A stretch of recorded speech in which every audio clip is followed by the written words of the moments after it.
Hello everyone, इस video में मैं बात करूंगा एक बहुत ही इंपॉर्टेंट चीज़ के बारे में। इसको लेकर के आपके दिमाग में तमाम डाउट्स आते रहते हैं। सबसे पहला डाउट तो ये होता है कि क्या बिना ल्यूसेंट पढ़े काम हो जाएगा। उसका आंसर है ऑब्वियसली हो जाएगा, लेकिन जो चीज़ आपको ल्यूसेंट की किताब में मिलती है, जितनी इन्फॉर्मेशन आपको उसमें मिलती है उस कॉम्पैक्ट वे में, उतने से ही स्पेस में, उतने ही पन्नों में, वो चीज़ आप अगर कहीं और से करोगे तो आपको बहुत ज़्यादा मेहनत करनी पड़ेगी। तो इसलिए ऐसा नहीं है कि अगर आप ल्यूसेंट नहीं करोगे तो आपका हो नहीं सकता, लेकिन आपको मेहनत ज़्यादा करनी पड़ेगी, घंटे ज़्यादा देने पड़ेंगे, बहुत ज़्यादा आपकी मेहनत पड़ जाएगी। आपको उतना ही ज़्यादा एक्स्ट्रा एफर्ट करने की क्या ज़रूरत है जब आपको वो चीज़ मिल रही है एक जगह पे। तो इसलिए घटना चक्र ल्यूसेंट की बहुत वैल्यू है। तो ल्यूसेंट में एक्चुअल में इंपॉर्टेंट किस तरह से फाइंड आउट करें, किस तरह से पढ़ें, आज उसका तरीका मैं आपको बताऊंगा। देखिए, ल्यूसेंट सबके पास होती है, हर कोई बोलता भी है कि ल्यूसेंट पढ़नी है, ल्यूसेंट पढ़नी है, बट जब एक्चुअल में ल्यूसेंट को आप पढ़ने बैठते हो और इतनी मोटी आपको किताब दिखती है, देन उसमें भी आप दिखते हो कि इसमें इतने सारे एक एक लाइन के फैक्ट्स दिए गए हैं, हर इसकी जो हर एक लाइन है वो फैक्ट है। तो एक्चुअल में इतनी सारी चीज़ों को कैसे याद किया जाए, क्या किया जाए, तो बहुत कन्फ्यूजन हो जाता है। घटना चक्र का मैंने आपको ऑलरेडी बता दिया था कि उसमें कैसे फिल्टर करते हैं इंपॉर्टेंट चीज़ों को, कैसे मोस्ट इंपॉर्टेंट टॉपिक्स को पढ़ा जाता है। बट मैंने ल्यूसेंट का नहीं बताया था, बहुत दिन से ये चीज़ डिले हो रही थी, आप लोगों की बहुत इधर बीच रिक्वेस्ट आई 2-3 दिनों में। तो मैंने कहा कि चलो ठीक है, सबसे पहले ल्यूसेंट को बता देते हैं कि एक्चुअल में पढ़ने का तरीका क्या होता है। देखिए, सबसे बड़ी बात तो ये है कि ये वाली जो ल्यूसेंट है काफ़ी पुरानी है, तो अब जो आती है वो थोड़ी सी ब्रॉड कवर में आती है, चौड़ा सा कवर उसका होता है, ब्लू ही कवर होता है, बट वो बड़े होती है साइज में। इंग्लिश मीडियम वालों के लिए जो आती है, जो इंग्लिश में होती है, वो एक्चुअल में येलो कवर होता है उसका, ठीक है। हिंदी वाली ल्यूसेंट की कोई बराबरी नहीं है, वो एक अपने आप में बहुत ही खूबसूरत किताब है। अब बात ये आती है किया कैसे जाए। देखिए, जैसे मान लीजिए कि आपको पढ़ना है इंडस वैली सिविलाइजेशन। अब इंडस वैली सिविलाइजेशन आपको अगर पढ़ना है तो आपने इंडस वैली सिविलाइजेशन उठाया, या आपने पुरानी जो जितनी चीज़ें, जैसे आप मान लीजिए आपको वैदिक धर्म के बारे में पढ़ना है, वैदिक एज के बारे में पढ़ना है, तो आप सबसे पहले ये देखिए प्रीवियस ईयर क्वेश्चन पेपर में जो पढ़ने का एक्चुअल तरीका होता है, मैं वो बता रहा हूँ। जो सिंसियर कैंडिडेट है, जिसको एक्चुअल में प्रीलिम्स निकालना है, वो इस चीज़ को समझ लेगा और उसके बाद में इसके आगे वो इसको खोजता चला जाएगा। तो आपने पीवाईक्यू में जाकर देखा भाई किस टाइप के क्वेश्चन आते हैं, फिर आपने देखा अच्छा उसमें इस टाइप से ये चीजें पूछता है। जैसे वैदिक एज है तो वैदिक एज में जो ऋग्वेद वाला है उसमें से कुछ चीजें पूछता है, कुछ चीजें जो है वो अथर्ववेद में पूछ लेता है, कुछ में सामवेद से पूछता है, कुछ में यजुर्वेद से पूछता है। जो यजुर्वेद में जो होता था, जो कराता था पूरा पूजा पाठ वगैरह, उसको क्या बोलते थे, होता किसको बोलते थे। तो इस टाइप से आप सारी चीजें देखोगे, कौन किसका पार्ट है, कितने टाइप के जो देवी देवता हैं उनका जो जिक्र है वो किया गया था, ऋग्वेद में किया गया था कि किसमें नहीं किया गया था, मंत्र कितने होते थे, श्लोक कितने होते थे, बहुत सारी चीजें हैं। तो आपने देखा कि अच्छा ये क्वेश्चन आ रहे थे, या अगर ऋग्वेद है तो उसमें इन नदियों का, या इस मंडल में, जैसे मंडल है ना, उसमें पहला दूसरा तीसरा मंडल चौथा मंडल, तो उसमें क्या है क्या नहीं है, उसकी रचना किस ऋषि ने की थी। तो आपने देखा कि भाई उसमें इस मंडल से रिलेटेड क्वेश्चन आता है, यानी कि ऋग्वेद इंपॉर्टेंट है। तो आपने ऋग्वेद उठाया, ऐसा नहीं करना है आपको कि आप यहाँ से शुरू हो गए, आपने ये पहली लाइन पूरी यहाँ से लेकर के पढ़ना शुरू किया, फिर आपने इसको पढ़ा, फिर आपने ये पूरा पढ़ा यहाँ पे ये कि ये क्या लिखा हुआ है, इसका पूर्व या ये एसीबीसी क्या होता है, देन आपने ये एक लाइन यहाँ पर ऐसे पढ़ना शुरू किया। आप पढ़ते ही रह जाओगे, आपका एग्जाम हो जाएगा, और जैसे जैसे आप ये पेज पढ़ोगे ये भूल जाओगे, देन ये पढ़ोगे, देन इसके बाद यहाँ पे आओगे पिछला भूल जाओगे, ये पढ़ोगे ये भूल जाओगे, ये होता रहेगा। और ये चीज़ आप करते रहोगे, आप मतलब हर एक लाइन पढ़ते रहोगे, हर एक लाइन पढ़ने के बाद भी आप देखोगे कि आप भूलते चले जा रहे हो, जो भी चीज़ आपने पढ़ी है वो आपको याद नहीं हो रही है। क्यों? क्योंकि इसमें कोई भी कनेक्टिविटी नहीं होती है। कनेक्टिविटी का मतलब ये, जैसे मान लो कि यहाँ पर लिखा हुआ है चोल प्रशासन में भाग लेने वाले उच्च पदाधिकारियों को पेरुंद्रम कहते थे, निम्न श्रेणी के पदाधिकारियों को शेरुंद्रम कहते थे। अब इसके आगे पीछे इन्होंने कोई बात नहीं की होगी पेरुंद्रम एंड शेरुंद्रम के बारे में, और इन्होंने डायरेक्टली इसके बारे में बता दिया। तो ये फैक्ट्स के लिए बहुत बढ़िया है, फैक्ट्स यहाँ पे आपको मिल जाते हैं। जैसे यहाँ पे इन्होंने ये जो लिखा है ना कि चोल काल में भूमि के प्रकार, यानी कि types of land in Cholas during Cholas, तो अब इसमें ये डायरेक्ट एक क्वेश्चन है, समझ लो, प्रीलिम्स का, लेकिन इसमें कोई इसकी थ्योरी नहीं बताई है। तो जो इंसान बहुत ज्यादा जिसकी अंडरस्टैंडिंग वाली चीज चाहिए, जिसको समझ विकसित करनी है कि कैसे क्या था, तो ऑब्वियसली उसको ये किताब टफ लगेगी, उसको समझ में नहीं आएगा। लेकिन अगर आपको फैक्ट्स देखने हैं कि कौन सा फैक्ट इंपॉर्टेंट है, फैक्ट देख लो। जो सिंसियर कैंडिडेट होगा, दिमागदार होगा, वो क्या करेगा, वो देखेगा यार एक क्वेश्चन जो टाइप ऑफ लैंड है उससे आता है चोलास के टाइम की, वो तुरंत उठाएगा, ये सब कुछ नहीं पड़ेगा, उसको इससे कोई मतलब ही नहीं है, वो डायरेक्ट ये उठाएगा और इसके बारे में पढ़ लेगा कि how many types of lands were there. उसमें आपने देख लिया कि अच्छा ठीक है, इस तरीके से शालाभोग होती थी, इस तरीके से ब्रह्मदेव होती थी, इसी तरीके से वेलन वगाई होती थी। बस आपने ये देख लिया, आपका एक क्वेश्चन तैयार हो गया। इन सबको पढ़ने की कोई जरूरत ही नहीं थी। क्यों? क्योंकि उसका इससे क्वेश्चन नहीं निकलेगा। तो आपको ये समझना है कि आपको जो टू द पॉइंट चीज़ है वो यहाँ पर आए और आपने पढ़ लिया।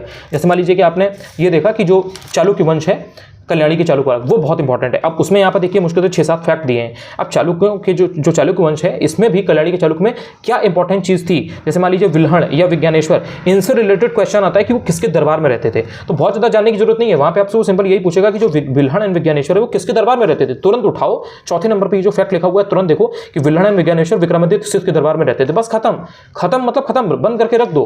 बंद करके रखने का मतलब कि बस एक क्वेश्चन हो गया आपका। तो जो चीज़ पूछी जाती है बस उसको उठाया और उसको यहीं से पढ़ लिया। क्योंकि इसमें आपको बहुत ज़्यादा ऐसी कोई चीज़ नहीं मिलेगी कि आपको पूरी थ्योरी बता रहे हैं पीछे की, आपकी अंडरस्टैंडिंग बिल्ड करा रहे हैं, आपकी कनेक्टिविटी बिल्ड करा रहे हैं। नहीं नहीं नहीं, ये फैक्ट्स के लिए होती है कि आपने कोई चीज़ यहाँ पर अच्छी दी हुई है, आपने पढ़ लिया। जैसे कि सपोज पाल वंश है, अब पाल वंश के बारे में आपको जानना है तो उसमें देख लो कि भाई पाल वंश का जो संस्थापक था, फाउंडर था, वो कौन था? गोपाल था, ठीक है, उसका टाइम पीरियड देख लिया। इसकी जो राजधानी थी, जो कैपिटल थी, वो क्या थी? मुंगेर थी, इट वॉज मुंगेर, आपने देख लिया। अब जो गोपाल है वो बौद्ध धर्म का अनुयायी था, उसने उदयपुरी विश्वविद्यालय की, उदयपुरी यूनिवर्सिटी की स्थापना की थी। अब इनके जो मेन रूलर्स हैं वो कौन से थे? धर्मपाल था, देवपाल था, नारायणपाल था, महिपाल था, न्यायपाल था। क्रोनोलॉजी आपने देख ली। उसके बाद में आपने देखा कि जो सबसे मेन था पालवंश में वो कौन था? धर्मपाल था। उसने विक्रमशिला यूनिवर्सिटी की स्थापना की थी, उसने स्टैब्लिश किया था उसको। इसी तरीके से आपने और इसमें कोई मेन, जैसे ये वाला है, उदयपुरी बिहार के प्रसिद्ध बौद्ध मठ का निर्माण देवपाल ने कराया था। अब मान लो कि ये क्वेश्चन डायरेक्ट पूछता है कि उदयपुरी बिहार में, उदयपुरी इज इन बिहार, तो बिहार के उदयपुरी में प्रसिद्ध जो बौद्ध मठ है, बौद्ध मोनेस्ट्री है, उसका निर्माण किसने करवाया था? डायरेक्ट एक क्वेश्चन है, एमसीक्यू है डायरेक्ट, ठीक है, डायरेक्ट पूछेगा, आपको पता होना चाहिए देवपाल। इससे कोई फर्क नहीं पड़ता कि उसने आपने बाकी की चीज़ों को पढ़ा या नहीं पढ़ा है, जो एक्चुअल में उसने फैक्ट पूछा, आइदर यू नो इट और यू डोंट नो। तो इस तरह से पढ़ा जाता है। ये होता है तरीका कि आपने बीच से उठाया। जैसे ऐसे देखो, जैसे कि मान लो महमूद गजनवी है। अब आपको पता है कि महमूद गजनवी के बारे में एक क्वेश्चन पूछता है, तो कोई जरूरत नहीं है बहुत ज़्यादा आगे पीछे की चीज़ पढ़ने की, चुपचाप उठाओ महमूद गजनवी, उसके बारे में जहाँ पर 4 फैक्ट दिए हो देख लो। जैसे ये महमूद गजनी है, इसके बारे में आप देख लोगे। यही तरीके से मोहम्मद गौरी है, इसके बारे में 4 चीज़ देख लो। अब जैसे देखो, एक चीज़ इंपॉर्टेंट देखो, ये क्वेश्चन अक्सर आता है कि इल्तुतमिश के द्वारा किए गए महत्वपूर्ण कार्य, यहाँ पे उन्होंने बॉक्स में दिया हुआ है कि इल्तुतमिश ने कौन से महत्वपूर्ण कार्य किए थे। अक्सर क्रोनोलॉजी में इससे रिलेटेड चीज़ें आ जाती हैं।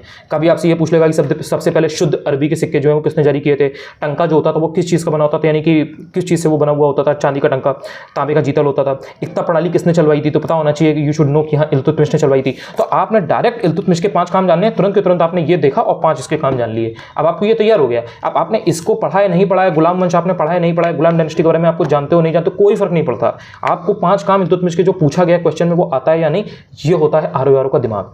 तो ये आपको पता होना चाहिए, ये होता है तरीका। तो आप जब इतनी मोटी किताब जब आपके सामने आएगी, तो अगर आपको ये पता है कि पढ़ना क्या है, तो आप उसमें से वो चीज़ खोज लोगे। जैसे जिस इंसान को पता है, जैसे तो मैं आपको एक एग्जाम्पल से बताता हूँ। जैसे अलाउद्दीन खिलजी है। अब अलाउद्दीन खिलजी बहुत इंपॉर्टेंट है। अब आपने खिलजी के बारे में पढ़ना शुरू किया, खिलजियों के बारे में। अब यहाँ पे इसका टाइम पीरियड दिया हुआ है, यहाँ पे अमीर खुसरो के बारे में दिया है, देन यहाँ पे जो उसके ससुर थे, जो उनके बारे में यहाँ पे पूरा दिया हुआ है, जलालुद्दीन फिरोज खिलजी के बारे में, देन और भी डिफरेंट फैक्ट दिए गए हैं, ठीक है। ये पीछे तक आपका यहाँ तक पूरा जो खिलजी वंश है ये पूरा चल रहा है, ठीक है। बट इसमें से कुछ ऐसी चीज़ें हैं जो बहुत इंपॉर्टेंट हैं, कुछ इसमें टर्म ऐसे हैं जो बहुत इंपॉर्टेंट है, ठीक है। जैसे शहनाई मंडी आ चुका है, बरीद है यहाँ पे, ये भी आ चुका है। तो ये जो इंपॉर्टेंट, जैसे दीवाने रियासत है, ये बहुत इंपॉर्टेंट है। तो आपको जैसे मैंने बता दिया कि भाई अलाउद्दीन खिलजी इंपॉर्टेंट है, जो कि मैं कभी और ऑलरेडी बता चुका हूँ, क्योंकि डायरेक्ट क्वेश्चन आता है उससे। आपने तुरंत यहाँ पे अलाउद्दीन खिलजी खोला एंड उसके बारे में जो मेन फैक्ट है, जो चीज़ें हैं जो पूछता है वो आपने पूछ लिया। जैसे कि देखो मैं अभी दिखा देता हूँ, यहीं एक क्वेश्चन दिखा देता हूँ। ARO का 2021 का प्रीलिम्स का पेपर उठाना, उसमें एक क्वेश्चन आया था कि सबसे पहले मंगोलों से बचाव के लिए, मंगोल अटैक से बचने के लिए सबसे पहले परमानेंट सेना किसने रखी थी? जिसने आर्मी को बोल दिया कि भाई तुम वहीं खड़े रहो, कोई जरूरत नहीं है हमारे पास यहाँ पर आने की और चमचम खाने की, वहीं पर रहो, वहीं से मंगोल आएंगे, उनको वहीं के ठोक के भगा देना, यहाँ हमारे पास मत आना डांस वांस देखने के लिए।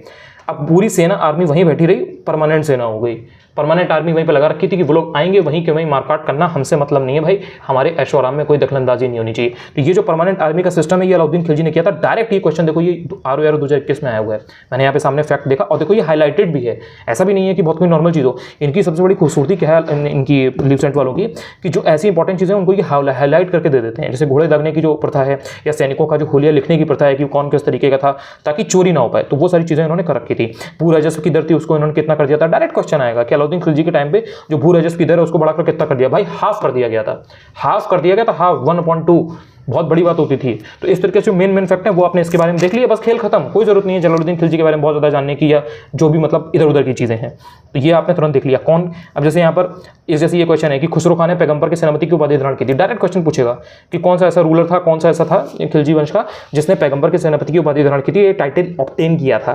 तो उसमें आपको पता होना चाहिए कि हाँ भाई Khusro Khan was the person.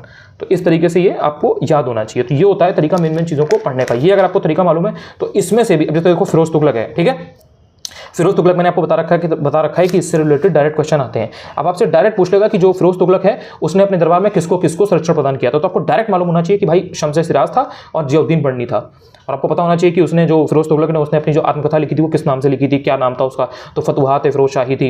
या फिरोज तुगलक के नाम पे और क्या क्या चीज़ें थी, उसने और क्या क्या किया था। जैसे यहाँ पे एक अगर आपको बताऊं लखनऊ में यहाँ पे दारुल शफा है, तो दारुल शफा की हिस्ट्री है तो पता होना चाहिए कि हाँ भाई दारुल शफा क्या एक्चुअल में था। एक खैराती अस्पताल हुआ करता था दारुल शफा, यहाँ नगर निगम का ऑफिस है ना उसी के पास में है, जो हजरतगंज में लालबाग के पास में, तो बहुत से लोग जानते होंगे। तो इस तरह से कुछ कुछ चीज़ें रिलेट करके पढ़ी जाती हैं। जैसे दीवाने बंदगा की स्थापना किसने की थी? दासुबीद इकबाल करने के लिए फिरोज तुगलक ने एक नया डिपार्टमेंट बनाया था, that is called, which is called दीवाने बंदगा। तो इस तरह से जो चीज़ इंपॉर्टेंट है वो आपने देख ली। अब जैसे देखो ये क्वेश्चन है, डायरेक्ट क्वेश्चन आया हुआ है इस पर, मैं ऐसे नहीं बता रहा हूँ कि हम बोल रहा हूँ, ये जाना and you will check and you will find this. एक क्वेश्चन यूपीपी से 2022 में 21 में आया था, चेक कर लेना। उसमें वहाँ पे 4 ऑप्शन दिए थे क्रोनोलॉजी में, हर जगह का एक वो दिया हुआ था रूलर। उसमें आपको राणा हमीर दिया था, राणा चुंडा दिया था, मावाड़ और मेरवाड़ ऑप्शन दिए थे। उसमें एक जगह पे जौनपुर समथिंग दिया था और वहाँ पे मलिक सरवर की जगह कुछ और नाम दिया था, या उसकी कुछ वो जो लोकेशन थी वो अलग थी। अब देखो इसमें यहाँ पे सामने लिखा हुआ है कि जो मलिक सरवर है उसने जौनपुर में एक स्वतंत्र राज्य की स्थापना की, यानी कि जो मलिक सरवर है ये जौनपुर से संबंधित था। तो उसमें वहाँ पे डायरेक्ट में ऑप्शन, अब वहाँ पे जो उसने आंसर आपसे चाहता था वो, तो उसमें यही वाला ऑप्शन गलत था, मलिक सरवर, बिकॉज एक्चुअल में Malik Sarwar is more important than किसी और रूलर के जो कि ऐसे ही छोटा मोटा रूलर हो जिसने अपनी लाइफ में कोई बहुत सिग्निफिकेंट काम ना किया हो। तो माइंडसेट समझो, पेपर जो बना रहा है उसका, एग्जामिनर का माइंडसेट नहीं समझोगे तो सब पढ़ोगे। अब जैसे ये इतने सारी चीजें तो सब रटोगे तो सब भूल जाओगे, एग्जाम में जब जाओगे तो सारे ऑप्शन सेम लगेंगे, याद ही नहीं आएगा। क्योंकि एक एक रूलर ने 2-2 3-3 उपाधियां ले रखी थी, 2-2 3-3 टाइटल ले रखे थे, और ऐसे कम से कम नहीं तो 60-70 रूलर है, कितनों का याद करोगे, कितनी उपाधियां याद करोगे। लेकिन अगर आपको पता होगा कि नहीं भाई हाँ सर ने 5 बताए थे, उन 5 का पढ़ना है, तो उन 5 की अगर 2-2 3-3 पढ़नी होगी तो वो 10-12-15 पढ़ के रिटेन कर लोगे। आई होप कि मैं आपको काफी चीजें समझा पाऊंगा। अब जैसे लोधी वंश है, अब लोधी वंश में भाई बहलोल लोधी भी था, इब्राहिम लोधी भी था, सिकंदर लोधी भी था। तो आप इन 3 लोधियों में से कौन इंपॉर्टेंट है ये अगर आपको नहीं पता है तो आप सारे लोधी पढ़ोगे और सारे लोधियों में कंफ्यूज हो जाओगे। यही हार्श रियलिटी है, इसीलिए लोगों को 3-3 4-4 साल लग जाते हैं एक सिविल प्रीलिम्स के लिए। तो ये अगर आप समझ गए तो फिर आपको आसानी रहेगी। अब जैसे देखो ये है, इसमें यहाँ पे डायरेक्ट लिखा हुआ है कि भाई कौन सा डिपार्टमेंट था एंड वो उसको बनाने वाला सुल्तान कौन था। तो इसमें दीवाने मुस्तखराज है जो फाइनेंस डिपार्टमेंट आजकल के जमाने का होता है, वित्त विभाग। दीवाने कोई कृषि विभाग, मोहम्मद बिन तुगलक। अब मोहम्मद बिन तुगलक के बारे में जब भी बात आएगी यू शुड नो कि भाई वो बहुत कलाकार आदमी था। कलाकार आदमी इन दी सेंस कि वो बहुत पढ़ा लिखा आदमी था, मतलब वो बहुत ही नोबल लॉरियट माना जाता था अपने समय का। उसको ये माना जाता था कि ये बहुत ही पढ़ा लिखा सुल्तान है, इसको बहुत आइडिया है चीज़ों का। तो वो उसने एग्रीकल्चरल रिफॉर्म्स बहुत ज़्यादा लाई थी, जो इतने ज़्यादा आजकल जमाने में एग्रीकल्चर की बात करते हैं ना, he was the main person. उसने एग्रीकल्चर के लिए बहुत सारी चीज़ें की थी, कृषि विभाग का उसी का बनाया हुआ है। दीवाने अर्ज जो होता है ये सैन्य विभाग है, बलबन ने बनाया था ये, बलबन पता ही है आपको, गुलाम वाला। इसके बाद दीवाने बंदगान मैंने आपको अभी बताया, फिरोज तुगलक, देन दीवाने खैरात हो गया, फिरोज तुगलक वही दीवाने खैरात, एंड देन दीवाने इस्तिहाक फिरोज तुगलक। तो इस तरह से आपको मेन जो चीज़ें वो पता होनी चाहिए, टर्मिनोलॉजी वगैरह। ये मैंने आपको ऑलरेडी करा दिया है, मैंने मेडिवल आपको इसलिए करा दिया है, इसलिए मैं इसका एग्जाम्पल दे रहा हूँ, वरना मैं आपको किसी और का भी दे सकता था। तो इसमें डायरेक्ट क्वेश्चन आते हैं, अगर आपको ये पता है तो आप ईजिली सारी चीज़ों को कर पाओगे। अब जैसे खराज हो गया क्या होता है, जकात हो गया क्या हो गया, जजिया क्या होता है, खुम्स क्या होता है, तो ये सारी चीज़ें अगर आपको पता है तो डायरेक्ट आप क्वेश्चन बनेंगे। तो ये होता है पढ़ने का तरीका। अब देखो जैसे ये है, डायरेक्ट क्वेश्चन आया हुआ है इससे, आप ये अगर जैसे आपने ये अगर आपने याद कर लिए तो डायरेक्ट आप क्वेश्चन कर पाओगे इससे। जैसे निकोलो कॉन्टी है वो किस देश का था, अब्दुल रज्जाक है, नुनीज है, डोमिंगो पाइज है, बारबोसा, ये किस कंट्री के थे, पुर्तगाल के थे, पोर्टुगल के थे, या फिर इटली के थे, या फिर उसके फारस वगैरह के थे, एंड ये किसके टाइम पे आए थे, किसके समय पर ये आए थे, उसका टाइम पीरियड क्या था, ये एक्चुअल में इंपॉर्टेंट है। तो अगर आपको ये पता है तो आप जब विजयनगर एम्पायर पढ़ोगे तो उसमें सिर्फ यही पढ़ोगे डायरेक्ट, आप इधर उधर की चीजें नहीं पढ़ोगे।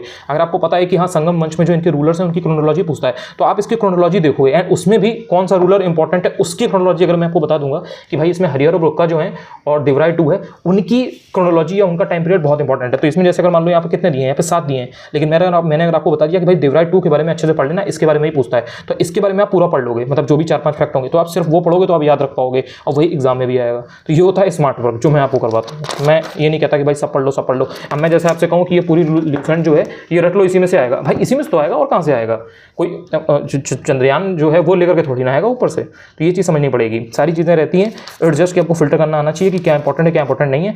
ये जो दिन आप जान गए उस दिन आपका काम बहुत आसान हो जाएगा। जैसे ये चीज़ है अकबर के द्वारा जीते गए प्रदेश, ठीक है, अकबर का जो एक्सपीडिशन था it is very very important. अब इसमें भी there are few places, few location जो एक्चुअल में बहुत इंपॉर्टेंट थी, वो बहुत मायने रखती थी, तो उनके आपको पता होना चाहिए कि भाई उनको किसने लीड किया था, मतलब वहाँ का जो सेनापति था वो कौन था। जैसे आदम खान था, अब्दुल्ला खान था, आसफ खान था, या फिर खुद अकबर गया था उसको मारने की, नहीं भाई हम जाएंगे, मानसिंह गया था।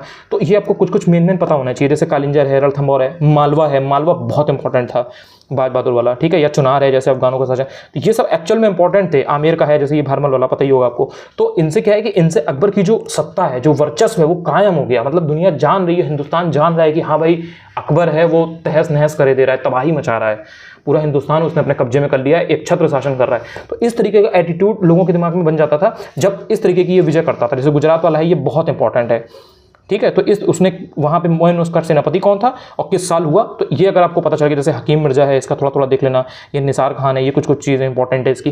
तो ये होता है तरीका करने का। आई होप आपको मैंने लूसेंट का समझा दिया है, इसके बाद आपको डाउट नहीं होगा। अगर चैनल पर पहली बार आए हो, अगर वीडियो अच्छा लगा करे या कुछ सीखने को मिला करे, चाहो तो you can subscribe my channel as well. चाहो तो टेलीग्राम पर भी ज्वाइन कर सकते हो, you will search on your Telegram and you will find my channel Anuj Chaturvedi UPPSC। आप वहाँ पे करोगे आपको आसानी से मिल जाएगा, अनुज चतुर्वेदी UPPSC। डिस्क्रिप्शन में मैं लिंक भी दे दूंगा। यहाँ तक अगर आप आए हो, आपने इतना सीखा है ROR के प्रीलिम्स को निकालने के लिए, ये सारी चीज़ें, तो सच में बहुत बड़ी बात है, क्योंकि इतनी देर तक वीडियो को देख पाना इतना आसान नहीं है किसी भी नॉर्मल बच्चे के लिए। जो सिंसियर होगा, सिंसियर का मतलब कि जो इसी बार एग्जाम को निकालना चाहता होगा, उसके लिए ये बहुत मायने रखता है। Thank you so much. Thank you.